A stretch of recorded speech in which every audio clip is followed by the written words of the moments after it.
আসসালামু আলাইকুম ওয়া রাহমাতুল্লাহি ওয়া বারাকাতুহু। আলহামদুলিল্লাহি ওয়াহদা ওয়াসসালাতু ওয়াসসালামু আলা আবদিহিল মুস্তাবা আল মুস্তাফা ওয়া আলা আলিহি ওয়া সাহবিহি রাশাদা। বন্ধুরা, আরডি প্রেজেন্স দি ইসলামিক পডকাস্ট থেকে স্বাগত জানাচ্ছি মাসুম বিল্লাহ বিন রেজা। আজ আমার সাথে কোহোস্ট হিসেবে রয়েছেন বিশিষ্ট ইসলামী চিন্তাবিদ, শিক্ষাবিদ হাকিম আজহারুল ইসলাম নোবানি। ধন্যবাদ। আসসালামু আলাইকুম ওয়া রাহমাতুল্লাহি ওয়া বারাকাতুহু। ওয়া আলাইকুম আসসালাম ওয়া রাহমাতুল্লাহি ওয়া বারাকাতুহু। আলহামদুলিল্লাহ, জি আলহামদুলিল্লাহ, আল্লাহ তাআলা ভালো রেখেছেন। আপনি ভালো আছেন তো? আমি ভালো আছি আলহামদুলিল্লাহ। মোহতারাম, আজ আমরা কথা বলবো বিয়ে প্রস্তুতি, রিলেশনশিপ ম্যানেজমেন্ট এই বিষয় নিয়ে। শুরুতে যেটা নিয়ে কথা বলবো সেটা হচ্ছে বিয়ের প্রস্তুতি। জি, নাহমাদুহু ওয়া নুসাল্লি আলা রাসূলিহিল কারীম, আম্মা বা'দ। কাছের এবং দূর থেকে যে যেখান থেকে আমাদের অনুষ্ঠানকে দেখছেন, সকল সুধীকে, দর্শক শ্রোতাকে আন্তরিক শুভেচ্ছা ও অভিনন্দন। আজকে যে বিষয়ের উপর আমরা আলোচনা করতে যাচ্ছি এটি অত্যন্ত গুরুত্বপূর্ণ এবং প্রয়োজনীয় একটি বিষয়, যেটি প্রতিদিনের পুষ্টির চাহিদা পূরণে পরিপূর্ণ আস্থায় আরডি ইউএচটি মিল্ক, ভালোবাসার বিশুদ্ধতায়। সামাজিক ব্যবস্থাপনার কাছাকাছি ধর্মীয় দিক দিয়েও খুবই গুরুত্বপূর্ণ একটি ব্যাপার, সেটি হচ্ছে বিবাহ। এটা বাংলা শব্দ হলেও আরবিতে কি নিকাহ বলা হয়, নিকাহ বলা হয়। তো নিকাহ হচ্ছে দুইজন বিপরীত লিঙ্গের মানুষকে, অর্থাৎ একজন নারী একজন পুরুষকে আইনি চুক্তির ভিত্তিতে একটা বিশেষ স্বীকারোক্তির মাধ্যমে একত্রিত করে দেওয়া, এবং একত্রিত করে দেওয়ার মাধ্যমে তাদের সমস্ত আচার আচরণকে বৈধ করে দেওয়ার নাম। আর শরীয়তের মধ্যে বিবাহ এমন উপকারী এবং এমন এক প্রয়োজনীয় ব্যবস্থাপনা যে এর দ্বারা আল্লাহ তাআলা চান যে মানুষের মধ্যে বংশ উৎপাদন হয়, এবং এটা খুবই জরুরি এবং প্রয়োজন চালু থাকে। জি, বংশধারা যেন চালু থাকে। বিবাহ হচ্ছে জেনার বিপরীত। জি জি, জেনার বিপরীত হলো বিবাহ। তো জেনার দ্বারা যেটা হয় যে বংশ উৎপাদন হবে না, কিন্তু বিবাহের দ্বারা বংশ উৎপাদন হবে, এটা উদ্দেশ্য। এবং বিবাহের ব্যাপারে রাসূল সাল্লাল্লাহু আলাইহি ওয়াসাল্লাম বলেন, আন-নিকাহু মিন সুন্নতি, আন-নিকাহু মিন সুন্নতি ফামান রাগিবা আন সুন্নতি ফালাইসা মিন্নি। যে ব্যক্তি বিবাহ করা আমার আদর্শ, আর যে ব্যক্তি আমার আদর্শ থেকে বিচ্যুত থাকবে, আমার আদর্শ থেকে যে ব্যক্তি সরে থাকবে, আমার আদর্শ থেকে দূরে থাকবে, তার সাথে আমার সম্পর্ক নেই। তো এখানে বিবাহের গুরুত্ব এত বেশি দেওয়া হয়েছে, এবং রাসূল অন্য এক হাদিসের মধ্যে বলেছেন, আন-নিকাহু নিসফুল ঈমান। নিকাহকে, বিবাহকে ঈমানের অর্ধেক বলা হয়েছে। সেই জন্য আর বিবাহের দ্বারা যখন মানুষের মধ্যে বন্ধন সৃষ্টি হবে, একে অপরের সঙ্গে সম্পর্ক সৃষ্টি হবে, স্বামী এবং স্ত্রীর ব্যাপারে আল্লাহ তাআলা একে অপরকে পোশাক বলেছেন। হুন্না লিবাসুল্লাহুন্না, হুন্না লিবাসুহুন্না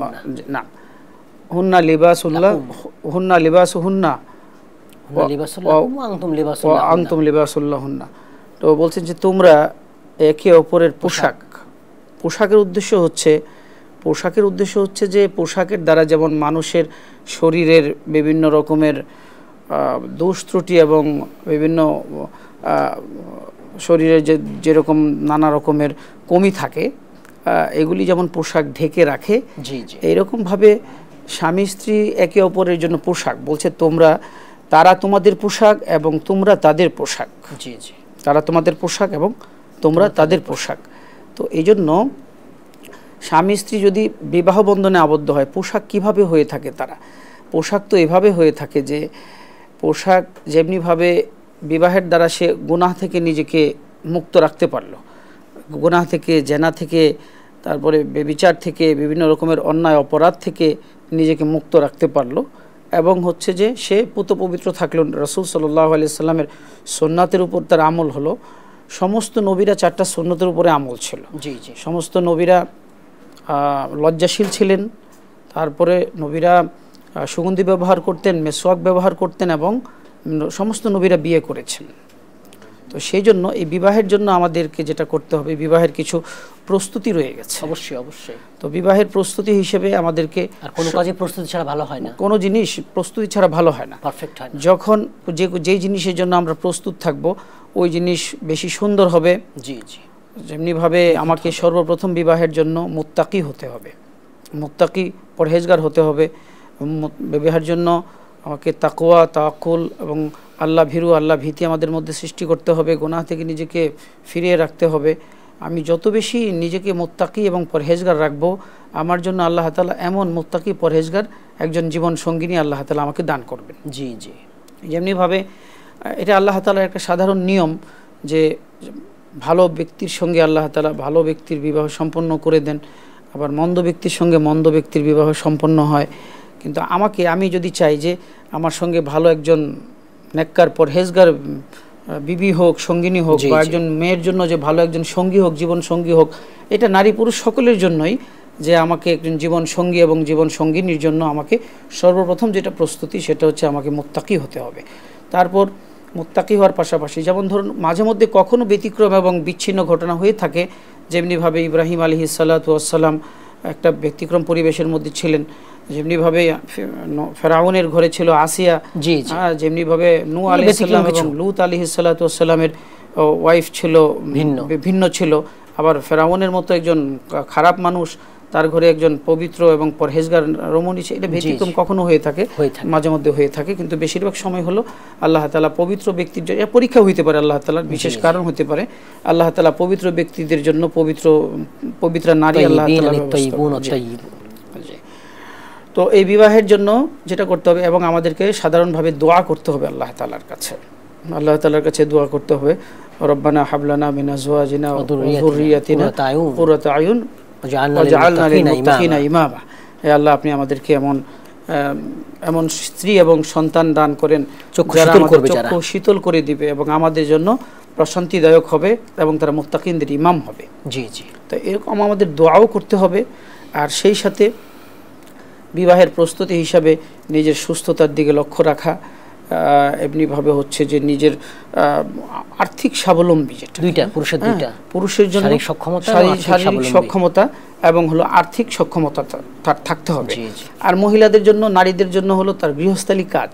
দেখা যায় অনেক নারীদের গৃহস্থালী কাজকর্মের দক্ষতা না থাকার কারণে তার সংসার ভেঙে যায়, বালিকা প্রাপ্তবয়স্ক মেয়েদের জন্য। তো পুরুষদের যেটা বলতে চাচ্ছি সেটা হচ্ছে পুরুষদের আর্থিক সচ্ছলতা বলতে হলো হালাল রুজি। বিবাহ তো সুন্নাত, কারো কারো ক্ষেত্রে ফরজ হয়ে যায়, যখন তার দ্বারা গুনাহ হয়ে যাওয়ার সম্ভাবনা থাকে, ব্যভিচারের আশঙ্কা থাকে, সেক্ষেত্রে তাকে ফরজ হয়ে যায়। আর যদি কারো ক্ষেত্রে দেখা যায় সে বিবাহ করতে খুবই আগ্রহী, কিন্তু তার মানে ওইরকম সক্ষমতা নেই, তার কাছে আর্থিক স্বাবলম্বী এবং সে পারিবারিক ভরণ পোষণ করার মতন তার কাছে কোনো অর্থ সম্পদ নেই, সেক্ষেত্রে তাকে শরীয়ত বলতেছে সিয়াম রাখার জন্য, রোজা রাখার জন্য, যেন সে এভাবে না এগুতে পারে। কারণ পারস্পরিক হক এবং অধিকার রয়েছে। বিবাহ করার পর জীবন ভরণ পোষণ করা, স্ত্রীর অধিকার, স্ত্রীর ভরণ পোষণ, সন্তান সন্ততির ভরণ পোষণ, আর অন্যান্য খরচপাতি থাকে, সেগুলো যদি তার খরচগুলো চালানোর মতন ক্ষমতা দক্ষতা না থাকে, চেষ্টা করবে সিয়াম পালন যৌন চাহিদাকে নিয়ন্ত্রণ করার জন্য সে সিয়াম রাখতে হবে, এবং সিয়াম বেশি উপকারী এবং খুব বেশি নিয়ন্ত্রণ করে যৌন চাহিদাকে। জি হ্যাঁ, তো এটা খুবই জরুরি বিষয়, এটা করতে হবে। তো আর্থিক স্বাবলম্বী বলতে তার কাছে যে টাকা পয়সা থাকতে হবে, এর অর্থ হচ্ছে এই যে তাকে লক্ষ লক্ষ কোটি কোটিপতি মিলিয়ন হতে হবে এমন না, যেটাকে স্ট্যান্ডার্ড অফ লিভিং বলি আমরা। স্ট্যান্ডার্ড অফ লিভিং হওয়া খুব জরুরি নয়, আমি বলি যে normal of living, simple of living, মানে সাধারণ জীবনযাপন আল্লাহ পরে বাড়িয়ে দিবেন, আল্লাহ বাড়িয়ে দিবেন। বিবাহ করলে আল্লাহ তাআলা মিন ফাদলি, না বিবাহ করলে আল্লাহ তাআলা রিজিক বাড়িয়ে দেন, পরীক্ষিত আমল এটা বিবাহের মধ্যে আল্লাহ তাআলা, এবং সে তার রিজিক নিয়ে আসবে, সে মেয়ে তার রিজিক নিয়ে আসবে ফ্যামিলিতে, সন্তান তার রিজিক নিয়ে দুনিয়াতে আসবে। তো এই জন্য তো বিবাহটা যে হবে এরকম, এর আগে যেটা করতে হবে পাত্রী নির্বাচনের ক্ষেত্রে অবশ্যই পাত্রী এবং পাত্র নির্বাচনের ক্ষেত্রে অবশ্যই কিছু দিক আমাদেরকে খেয়াল করতে হবে।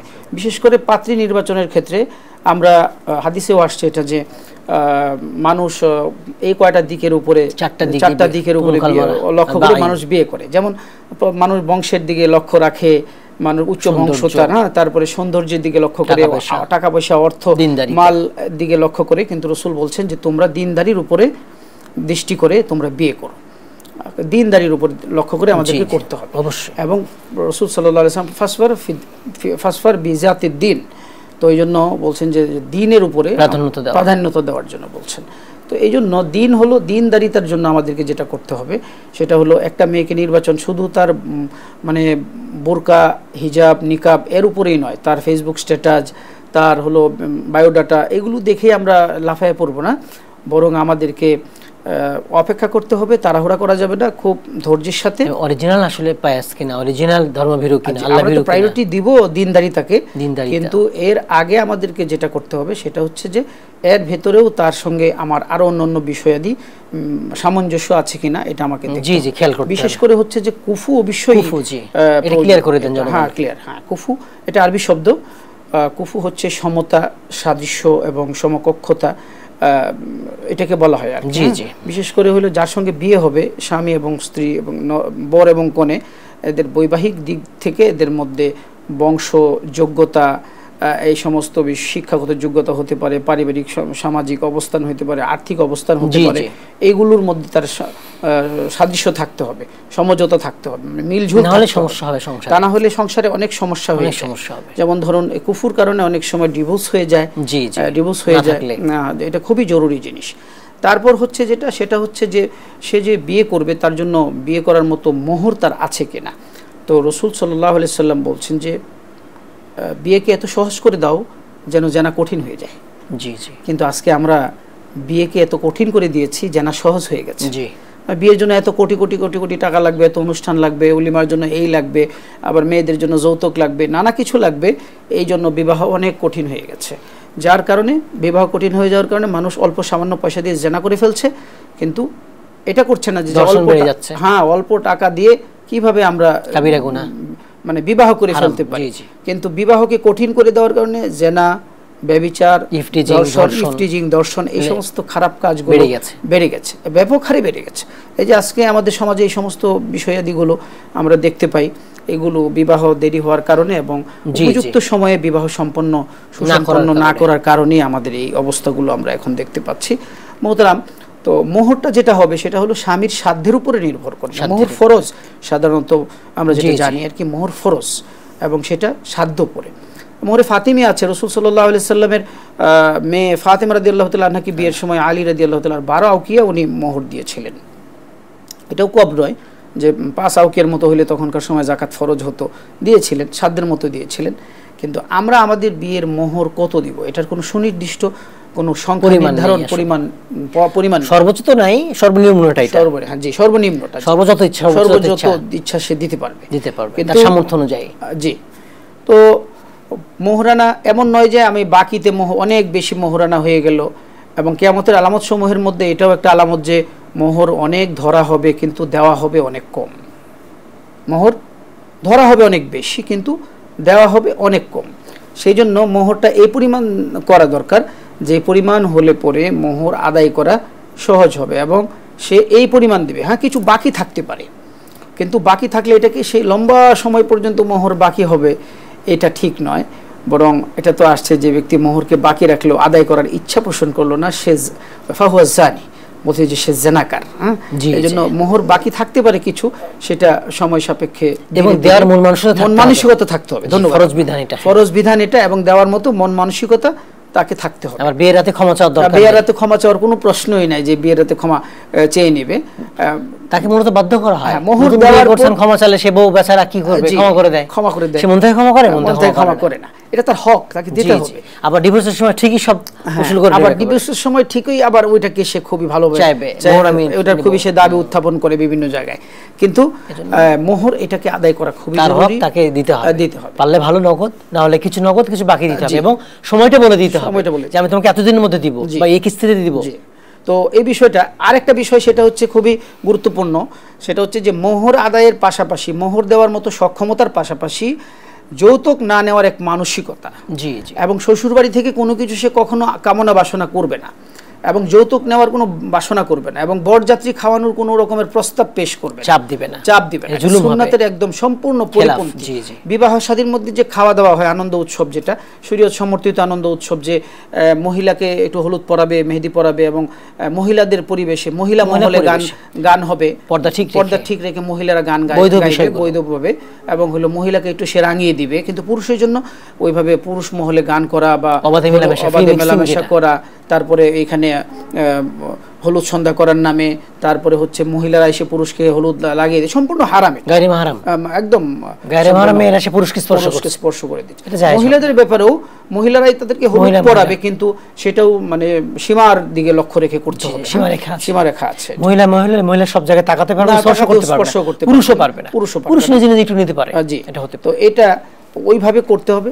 আর হচ্ছে যে বরযাত্রী, সেটা বরের কিছু লোকজন, আত্মীয় স্বজন, বন্ধু বান্ধব, পিতামাতা, অভিভাবক, তারা কয়েকজন গিয়ে বিবাহটা সম্পন্ন করে আসে। ছেলে ফ্যামিলি প্রচুর বড় আয়োজন করতে পারে। হ্যাঁ, ছেলে ফ্যামিলি তার, কিন্তু অবশ্যই এটা খেয়াল রাখতে হবে যে আরডি নিয়ে এলো আসল ফ্রুট পাল্প দিয়ে তৈরি আরডি ফ্রুট ড্রিঙ্কস, লিচু আর অরেঞ্জের দুটি অসাধারণ ফ্লেভার।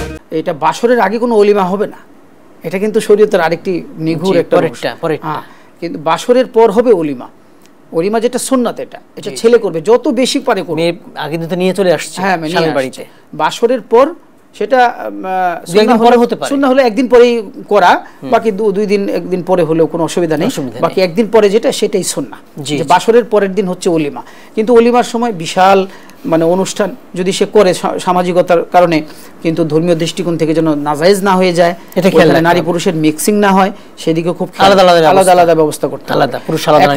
মেয়ের বিবাহ যেটা হবে, সেই বিবাহের ব্যাপারে ওইখানে যে তারপরে এজিনের ব্যাপার ইত্যাদি ইত্যাদি নানা কিছুর নামে অনেক রকমের হাঙ্গামা হয়। মেয়ের বাবা মেয়ের কাছ থেকে, মেয়ের ভাই মেয়ের কাছ থেকে পারমিশন নিয়ে আসবে। মেয়ে আসার কোনো দরকার নেই, মেয়ের কাছে কোনো উকিল যাওয়ার দরকার, কাজী যাওয়ার দরকার নেই, কাজী দেওয়ার দরকার নেই। কিন্তু হলো ওখানে আবার যে এজিন যে দিবে তার সাক্ষী লাগবে কিন্তু। জি, এবং সাক্ষী লাগবে হচ্ছে কি, 2 জন সাক্ষী লাগবে। আমরা যে কাজীর খাতায় 4 জন দেখি না, ওইটা হচ্ছে জেনার সাক্ষী, কিন্তু এটা কাজীর খাতায় উঠে এসেছে। আচ্ছা, তো 2 জন সাক্ষী লাগবে যে মেয়ে সম্মতি দিয়েছে, অথবা সম্মতি সে দিতে গিয়ে যদি চুপ থাকে এটাও সম্মতি, সে যদি হেসে দেয় এটাও সম্মতি, মুখে যদি সে বলে এটাও সম্মতি। তো আবার কোন আলেম তো এটা বলছেন যে মেয়ের বাবা মেয়েতে পারমিশন নিয়ে এসে হয়ে গেল এবং সে সমাজে বসবে, তখন প্রস্তাব করবে, খুতবার মধ্যে প্রস্তাব করবে। তো অবশ্যই যে মেয়ের বাবা তো অভিভাবক, কিন্তু মেয়ের বাবা অভিভাবক হলেও মেয়ের কাছ থেকে পারমিশন অবশ্যই আনতে হবে। মেয়ের পারমিশন ছাড়া বিয়ে হবে না। ইসলাম তো পারমিশন দিয়েছে, ইসলামে এটা দিয়েছে। ইসলামের আগে ইহুদি নাসারা অন্য ধর্মে কোনো অবস্থাতেই মেয়ের পারমিশন ছিল না। ছেলে মেয়ের মতামত ইসলাম প্রাধান্য দেয়, কিন্তু বিয়ে করতে পারমিশন দেয় না, বিয়ে অভিভাবক দিয়ে দিবে। জি, ওয়ানকুল আয়ামা মিনকুম। জি। তো এটা হলো খুবই গুরুত্বপূর্ণ বিষয়। এবং বিবাহ যে হবে সেটা হলো বিবাহ হওয়ার পর এই বিবাহটা গোপন থাকবে না। মসজিদে বিবাহ সুন্নাত, বিবাহটাকে মুস্তাহাব বলেছেন, ভালো কাজ বলেছেন, এবং বিবাহটাকে ঘোষণা করে দিতে হবে, মানুষের মধ্যে বলে দিতে হবে। এবং ওই বিবাহ হচ্ছে ওই সবচেয়ে উত্তম বিবাহ, ওই অনুষ্ঠান সবচেয়ে উত্তম, যে বিয়েতে খরচ কম হয়, এবং এইটাই হলো জেনা থেকে বাঁচানোর জন্য আমাদের সহায়ক হবে। এবং বিয়ে আপনার হচ্ছে প্রচার করে দেওয়া মানে তো সে বেঁচে যাবে। হ্যাঁ, বেঁচে তো মানুষ বুঝবে না বিয়ে। হ্যাঁ, বিয়ের প্রচার খুবই দরকার, খুবই জরুরি জিনিস এটা। এবং বিয়ে হয়ে গেলে আলাদা আলাদা ছেলে মেয়ে একসাথে ওঠা বসা করবে। বিয়ে হয়ে গেল, সেখানে আপনার হলো যে মিষ্টি মুখ করানো, তো খেজুর দিয়ে সেটা করতে পারি, খেজুর দিয়ে সুন্নাত। আমরা আনন্দের জন্য কিছু খেজুর আমরা ছিটিয়ে দিতে পারি। তো এই বিষয়গুলো আমাদের মাথায় থাকতে হবে যে এখন কনের বিয়ে হয়ে যাওয়ার পরে কনের বাড়িতে যে বরযাত্রীর কথা বললাম, সেটা তো একদম হারাম পর্যায়ে হয়ে যাবে যদি কনের মেয়ে বাবার অন্তরের সন্তুষ্টি ব্যতি রেখে কোনো অবস্থাতে একজন মেহমান আপনি বেশি নিয়ে যান, সেটা কোনো অবস্থাতেই জুলুম হয়ে যাবে। কিন্তু হাদিয়ার ব্যাপার, যেটা রাসূল সাল্লাল্লাহু আলাইহি ওয়াসাল্লামের মেয়ের বিয়ের সময় হযরত আলী রাদিয়াল্লাহু তাআলা আনহুকে রাসূল সাল্লাল্লাহু আলাইহি ওয়াসাল্লাম কিছু হাদিয়া দিয়েছিলেন। জি, যেমন ধরুন জাতা দিয়েছিলেন, গমকে। হাদিয়ার যৌতুক এক জিনিস নয়। তো এটাই বলছি, যদি মেয়ের পক্ষ সন্তুষ্ট হয়ে সেদিন দিতে পারে, পরেও দিতে পারে, যা দিবে সাদিয়া তাই হয় হাদিয়া। জি, হ্যাঁ। তো এই জন্য মানে স্বইচ্ছায় যে আগ্রহের সঙ্গে আমার মেয়ের জন্য, যৌতুক মানে শর্ত, আগে চুক্তি করা, যৌতুক হলো শর্ত, এটা মানে খুবই খারাপ জিনিস। এবং আমরা বাংলাদেশে এই জিনিস এবং এই আইনকে বাস্তবায়ন করতে চাই যে যৌতুক বিরোধী আন্দোলন এবং যৌতুকবিহীন বিয়ে, যৌতুক হারাম, এটা জুলুম। জি, যৌতুকবিহীন বিয়ে এবং যৌতুক বিরোধী আন্দোলন এবং মোহর আদায় করতে হবে। এবং মোহর আদায়, এখন যৌতুক দেয়, মোহর আদায় করে না। একদিকে যৌতুককে আমরা না করব আর মোহরকে আমরা জরুরি করে দিব। হ্যাঁ বলবো। জি। তো এই জন্য রাসূল সাল্লাল্লাহু আলাইহি ওয়াসাল্লাম জাতা দিয়েছিলেন, চাদর দিয়েছিলেন, কম্বল দিয়েছিলেন, কলস দিয়েছিলেন পানি রাখার জন্য, মশক দিয়েছিলেন, তারপর বাজুবন দিয়েছিলেন মেয়েকে, পালঙ্ক দিয়েছিলেন, পেয়ালা দিয়েছিলেন, এই জিনিসগুলো দিয়েছিলেন। তো আমরা শখ করে আমাদের মেয়েদেরকে এগুলো দিতে পারি, একদম খালি দেওয়াটাও খারাপ নয়, কিন্তু চুক্তিবিহীন আমাদের স্বতঃস্ফূর্তভাবে কিছুদিন পরেও দিতে পারে, সেদিনই দিতে হবে সেরকম না, দিতে হবে এমন নয়, কিছুদিন পরে আমরা এটা দিতে পারি। কিন্তু বিয়ের পরে বিয়ে হয়ে গেল, এখন যেটা জরুরি, সবচেয়ে বেশি জরুরি যেটা, সেটা হচ্ছে একটা মেয়ে আপনার কাছে যেটা চাইবে সবচেয়ে প্রোটেকশন, নিরাপত্তা, যে সে তার আব্রু, ইজ্জত আব্রু নিয়ে, এবং তার যখন সন্তান সন্ততি হবে এগুলো নিয়ে যেন সে নিরাপদ এবং সুন্দর এবং শান্তভাবে স্বাধীনভাবে সে যেন চলাফেরা বসবাস করতে পারে, তার উপরে কোনো রকমের হামলা না আসে, তার উপরে কোনো রকমের তুহমত অপবাদ না আসে, তার মান ইজ্জতের উপরে কোনো রকমের হামলা না আসে, তার পর্দা পশিদার উপরে কোনো রকমের ক্ষতি না হয়, সেই দিকে আমাকে লক্ষ্য রাখতে হবে। এটা আমাকে প্রথম আমার দায়িত্ব ভরণ পোষণের মধ্যে এটা আমাকে অবশ্যই, এবং একটা আলাদা পরিবার তৈরি হয়ে গেল, আলাদা একটা পরিবার তৈরি, এবং তার জন্য আলাদা সবকিছু করে দিতে হবে। তার পর্দা যেমনি ভাবে তার খানা, ভরণ পোষণ, পোশাক পরিচ্ছদ দিতে হবে, এমনি ভাবে তাকে আমার পর্দা পশিদা মতে থাকা, তাকে আল্লাহ পাকের হুকুম, কোরআনুল কারীমের বিধান অনুযায়ী চলা, রাসূল সাল্লাল্লাহু আলাইহি ওয়াসাল্লামের সুন্নাহ অনুযায়ী নিজের জীবনকে চালানোর ব্যাপারে তাকে আমার সহযোগিতা করতে হবে। এই ব্যাপারেও তাকে নিরাপত্তা দিতে হবে, ইবাদতের ব্যাপারে তাকে নিরাপত্তা দিতে হবে। এমন জায়গায় যে সালাত আদায় করার মতন কোনো পরিবেশই নেই, বেগানা পুরুষ দেখছে, এমন যেন না হয়। তার জন্য সালাত আদায় সহ বিভিন্ন বিষয়ে তাকে প্রতিরক্ষা দিতে হবে। এমনিভাবে বিয়ের পর দেখা যায় অনেক পুরুষ অমনোযোগী হয়ে যায়, হয়ে যায়, মানে এটা খুবই খারাপ জিনিস, যে অ্যাটেনশন, যে জিনিসটা মনোযোগ হওয়া, যে স্ত্রীর প্রতি মনোযোগী হওয়া, এবং তার অধিকারগুলো আদায় করতে হবে, স্বামী তার স্ত্রীর অধিকার আদায় করে, স্ত্রী স্বামীর অধিকার অবশ্যই আদায় করতে হবে। আমি স্বামী স্ত্রী দুইজনের কথাই বলছি, যে একজন আরেকজনের প্রতি মনোযোগী হয়, একজন আরেকজনের প্রতি মনোযোগী হয়, এবং একজন আরেকজনকে বুঝতে চেষ্টা করে। যে বিয়ে করলো, সে তার স্ত্রীর দিকে কোনো মনোযোগ নেই, আলাদা আলাদা পরিবার, আলাদা আলাদা থাকছে, সে কি বই পড়ে পড়ে সারা রাত সে কাটিয়ে দেয়, গল্প করে করে সারা রাত সে কাটিয়ে দেয়, ইন্টারনেট চালাতে চালাতে সারা রাত সে কাটিয়ে দেয়, তারপরে বাইরে সে গল্প করে করে আসে। স্ত্রীর তার হক রয়েছে, স্ত্রীর হক রয়েছে, হকগুলো আদায় না করলে দাম্পত্য জীবনে কলহ হবে, কোনো অবস্থাতেই শান্তি হবে না, দাম্পত্য জীবনে কলহ বিবাদ দূর হবে না। তো আমার খুব মনে পড়ছে একটা ঘটনা, সেটা হচ্ছে হযরত ওমর রাদিয়াল্লাহু তাআলা আনহুর জামানায়, ওনার খেলাফতের জামানায় একজন মহিলা আসলেন। তখন বিচারক ছিলেন উবাই ইবনে কাব, ওনার আদালতে, ওনার আদালত চলছিল তখন। তো মহিলা এসে তার স্বামীর খুব প্রশংসা করলো, ভূয়সী প্রশংসা করলো, বললো যে আমার স্বামী অনেক ভালো, সে সারা দিন সে রোজা রাখে, এবং রাতভর সে আল্লাহর তাসবিহ তাহলিল তিলাওয়াত সলাতের মধ্যে সে কাটায়। তো ওমর রাদিয়াল্লাহু তাআলা আনহু খুব খুশি হলেন, উনি বুঝতে পারলেন না আসলে ব্যাপারটা কি ছিল, খুব খুশি হলেন উনি। তো মেয়েটা আবারও বলল, ওমর খুব খুশি হলেন। তো ওবাই ইবনে কাব একটু গুসা হলেন এবং বললেন যে খলিফা, আপনি বুঝতে পারলেন না, মেয়েটা নরম স্বরে মিষ্টি ভাষায় সে তার স্বামীর বিরুদ্ধে অভিযোগ করে গেল।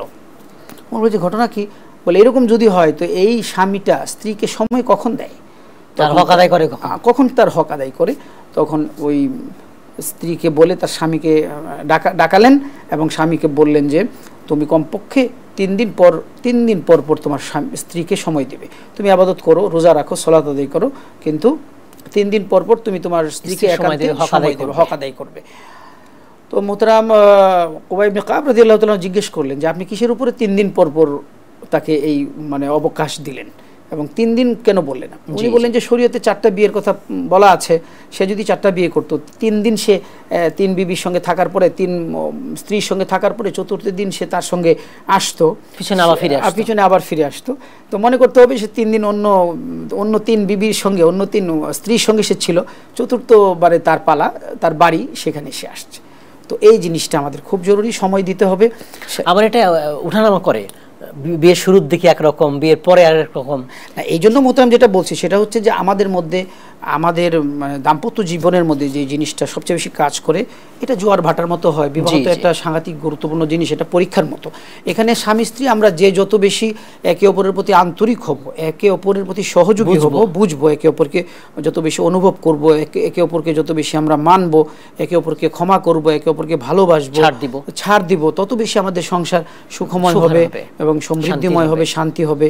যদি একে অপরকে আমরা খুব ধরপাকড়াও করি, একে অপরের দোষ খুঁজি আমরা, তখন আমাদের শান্তি হবে না। একে অপরকে উৎসাহ দিতে হবে, যেটাকে অ্যাপ্রিসিয়েশন, ভালো দিকগুলো খুঁজতে হবে, খারাপগুলো ছেড়ে দিতে হবে। জি, অ্যাপ্রিসিয়েশন বলে এটাকে। জি জি, হ্যাঁ, কি এটাকে বলা হয় যে উৎসাহ দেওয়া, অ্যাপ্রিসিয়েট বলে মূল্যবোধ, মূল্যায়ন করা। স্ত্রীর কোনো কাজ হয় তো তার কাজে আমি উৎসাহ প্রদান করি, একটু কম হলে বাড়িয়ে দিলাম, একটু কম হলে বাড়িয়ে দিই। স্ত্রীর মনোরঞ্জনের জন্য তো মিথ্যা বলাও জায়েজ আছে, জি, মুহাব্বতের ক্ষেত্রে এবং আপোষে নিজেদের মধ্যে সম্পর্ককে সুদৃঢ় করার জন্য। জি জি, হ্যাঁ, তো এই জন্য তার যে কাজ, তার কাজের উৎসাহ প্রদান করা, বরং তার তরকারিতে, তার সালনে যদি নুন কম হয় এটাকে না বলে বরং ভালো হয়েছে আলহামদুলিল্লাহ, এইভাবে চালিয়ে দিতে হয়। খাদ্যের দোষ না, খাদ্যের দোষ তো একদিকে ধরা হলো, রাসূল সাল্লাল্লাহু আলাইহি ওয়াসাল্লাম ধরতেন না। পক্ষান্তরে স্ত্রীর সঙ্গে সম্পর্ককে সুদৃঢ় রাখার জন্য এটা আমাদের জন্য খুবই জরুরি।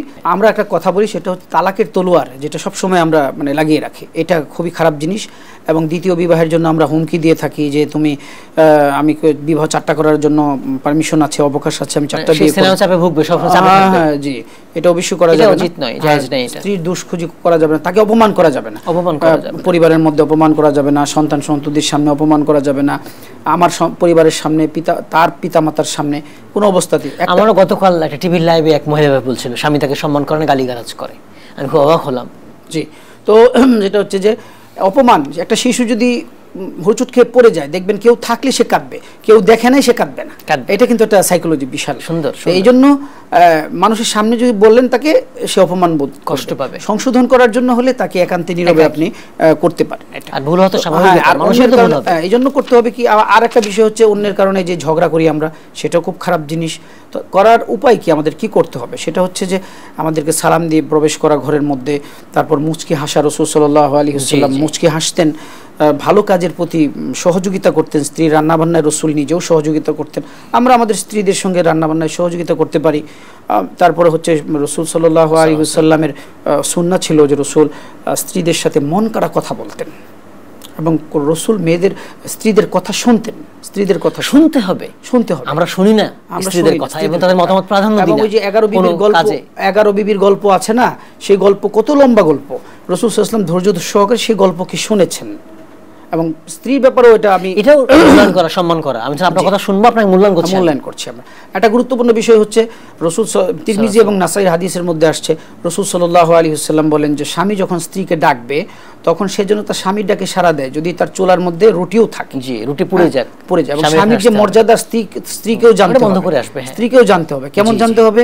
যে রাসূল সাল্লাল্লাহু আলাইহি ওয়াসাল্লামের ওই হাদিসের মধ্যে আসছে যে যদি মানুষের জন্য মানুষকে সেজদা করার বিধান থাকতো, তাহলে আমি স্বামীকে পারমিশন দিত, আমি স্ত্রীদেরকে বলতাম তারা যেন তাদের আপন আপন স্বামীদেরকে সেজদা করে। কি সম্মানের জায়গা, কত সম্মানের জায়গা এটা। হ্যাঁ, আবার স্বামীদের ক্ষেত্রেও বলা আছে যে তাদেরকে খুব মানে মহব্বতের নজরে তাকানো এবং তার সৌন্দর্য, ভালো স্ত্রী সার্টিফিকেটে, রাইট।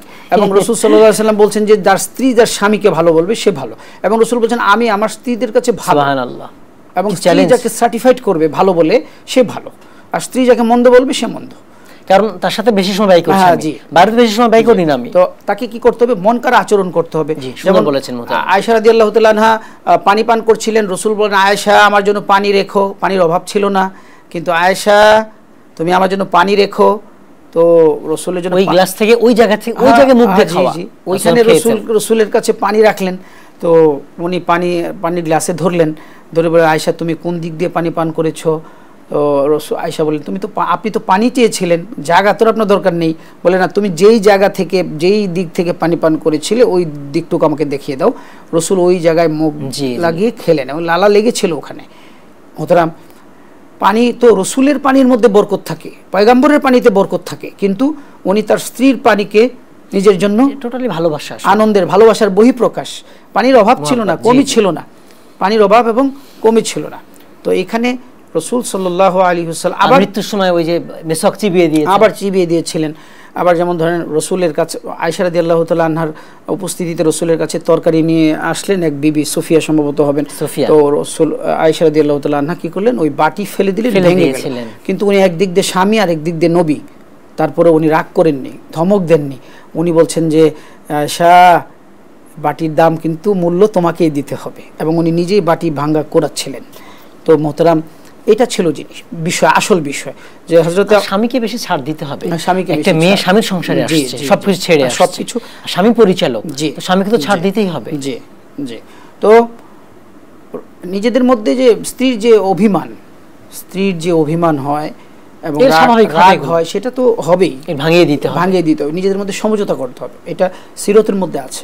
মোহতারাম, খুবই সংক্ষেপে দুই একটা বাক্যে আমরা বলবো ইনশাআল্লাহ। কি জানাতে চাচ্ছেন, কি মেসেজ দিতে চাচ্ছেন? এটা জানাতে চাচ্ছি যে আমরা আমাদের বিবাহকে খুব সহজ করি এবং আমাদের বৈবাহিক জীবনকে সুন্দর এবং স্বাচ্ছন্দ্যময় এবং সমৃদ্ধিময় করার জন্য একে অপরকে আমরা ছাড় দিয়ে থাকি, একে অপরকে আমরা ছাড় দিই এবং ভালোবাসার বন্ধনে আমরা আমাদের ঘরকে আলোকিত রাখি, ঘরকে আমরা বেহেশতের টুকরো বানাতে পারি। যে এটা সম্ভব, অবশ্যই সম্ভব। এটা কিভাবে সম্ভব? সেটা হচ্ছে যখন আমরা একে অপরের মধ্যে সৌহার্দ্যতা, ভালো বোঝাপড়া আমাদের মধ্যে থাকবে এবং একে অপরকে আমরা সহনশীলতার মধ্যে একে অপরকে আমরা বুঝবো। যেমন দুজন একসাথে রাগ করবে না, দুজন একসাথে খাবে, এক প্লেটে খাবে, কিন্তু দুজন একসাথে রাগ করবে না।